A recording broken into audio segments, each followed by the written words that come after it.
Hello? Rex, come here, boy! Rex!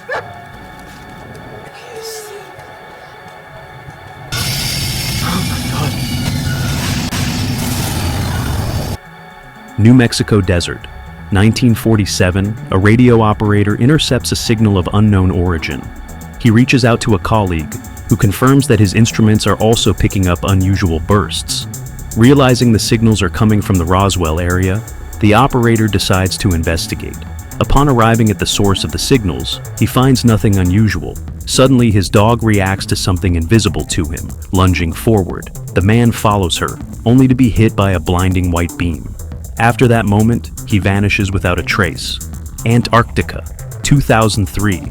In the North Pole, a mysterious large white egg-shaped object is discovered. Scientists transport it to their lab, where initial skepticism is voiced by politicians supporting the more cautious voices. Dr. Kate Brecher expresses her concerns, believing the object is not merely space debris, but a potential alien container that could pose a threat. Julien, a specialist in computer languages, detects unusual transmissions but struggles to decode them. Meanwhile, a Russian submarine is rapidly approaching the polar base, and the crew appears increasingly uneasy. Initially, the alien artifact is thought to be a type of rock, but early tests reveal it contains an unfamiliar carbon alloy not found on Earth. The scientists decide to use a laser and advanced welding equipment to open the object. At the same time, Julien conceives the idea of treating the strange message as a labyrinth. He reprograms the computer, and a new message begins to repeat: "Do not open." Julien and Shelley Klein rush to warn the team to avoid the alien object, but it's too late.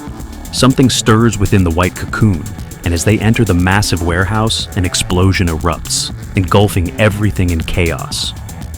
Once the explosion subsides, the team begins searching for casualties. One scientist suddenly feels unwell and collapses to the ground, her body appearing almost deflated, like a rag doll. She isn't alone. Two others suffer a similarly swift and inexplicable demise. Dr. John Bachman contemplates what might happen if they manage to capture the alien. With the lights out, they must navigate the darkness using weak flashlights to locate the fuse. As Julien's flashlight drops to the floor, he realizes that the alien is nearby. It moves slowly toward him, drawn to the light until it flickers out. In the darkness, the creature, larger than a human, fixates on Julien. The wet, alien being wraps its appendage around his head, and suddenly, Julien is flooded with visions of an alien planet.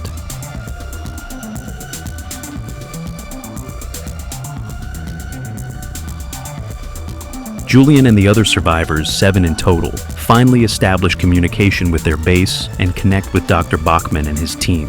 They learn that there has been previous alien contact, notably in Roswell, New Mexico. Though aliens carry a virus to which they are immune, but it can kill humans almost instantly, spreading through the air. While the alien race inside the white cocoon is deemed friendly, past attempts to communicate with Martians resulted in the annihilation of their entire civilization.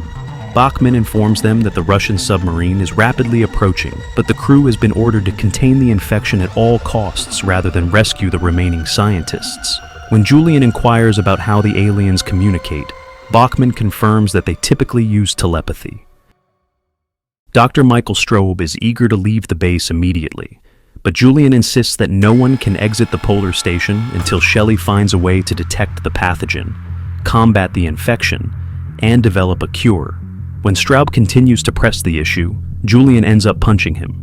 Meanwhile, Dr. Alexei Gairach, along with the pilot and co-pilot, receives their orders. As they prepare to take action, some scientists attempt to flee.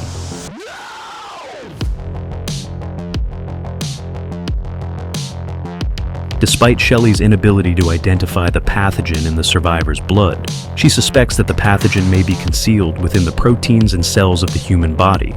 But at that moment, she has no definitive answers. As they attempt to leave, the group has to pass through the underground garden, where scientists once grew their vegetables. When Michael touches a corn cob, it instantly rots, prompting him to realize that everyone in the compound has been contaminated.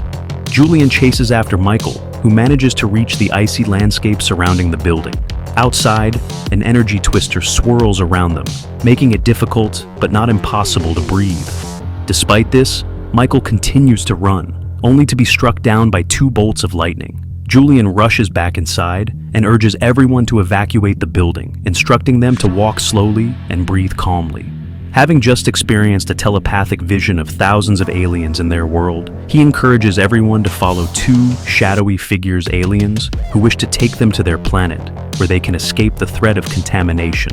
Julien successfully persuades the group. The transparent starship departs with the remaining survivors, just as a Russian rocket arrives and detonates, destroying everything in its path. The scene shifts to a newscast reporting the deaths of Julien, Shelley, and Kate, with the president preparing to make an announcement about the tragedy. In a contrasting moment, the alien spaceship is seen flying away, carrying the surviving humans inside. Don't forget to subscribe for upcoming movie recaps.